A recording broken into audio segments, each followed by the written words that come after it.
মা মেয়ে তো তড়িঘড়ি করে চলে আসলাম মাঝদিয়া স্টেশনে। তো মাঝদিয়া স্টেশনে আজকে কেন এসেছি পুরো ভিডিওটা দেখলে আপনারা বুঝতে পারবেন। তো এখানে তো দিদি আর পুচকুর জন্য ওয়েট করছিলাম। তো ওয়েট করতে করতে দেখলাম ওরাও চলে এলো, তারপরেই চলে এলো ট্রেন। তো আমরা তো ট্রেনে বসে গেছি, একদম ফাঁকা ট্রেনে মজা করতে করতে চলে গেলাম। তো রানাঘাট স্টেশনে নেমে পড়লাম, কেননা আমরা ডাইরেক্ট ট্রেনটা পাইনি। আর যেখানে বাঘের ভয় সেখানে রাত হয়। আমার মেয়ের চোখে তো পড়েই গিয়েছে মন জিনিসের আউটলেটটা। তো নেমে প্ল্যাটফর্ম থেকে আমরা সবাই একটা করে স্প্রিং রোল খেয়ে নিলাম। তো ওখানে তো আবার রানাঘাটে ট্রেন চলে আসলো কাঁচরাপাড়ায় যাওয়ার জন্য। আমরা ট্রেনে উঠে গেলাম। তো দেখলাম এই ট্রেনে খুবই ভিড় ছিল, আমরা কেউই বসার জায়গা পাইনি, সবাই দাঁড়িয়ে আছি। তো ট্রেন থেকে নেমে তো যথারীতি আমরা যেখানে যাওয়ার জন্য আজকে বেরিয়েছি এক্সপ্রেস বাজারে, তো ওখানে চলে এসেছি। কেননা দিদি পুজোর মধ্যেই এসেছিল, এসে খুব ভালো ভালো চুড়িদারের পিস দেখে গেছে। তো ভেবেছিল অ্যানিকে ভাইফোঁটায় গিফট দেবে, তো তার জন্য আমরা গিয়েছিলাম।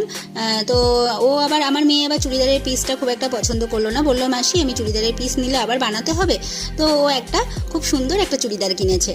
আর পুচকুকেও আমি ভাইফোঁটার গিফট কিনে দিয়েছি, ওকেও আমি গেঞ্জি কিনে দিয়েছি। তো দেওয়ার পর আমরা তো ওদিকে কেনাকাটা করে আবার চলে আসলাম। আর মানে একসঙ্গে আমরা বেরিয়েছি, আর একটু বিরিয়ানি খাবো না তাই কি হয়। তো এই দোকানটা হচ্ছে একদম কাঁচরাপাড়া স্টেশনের কাছেই।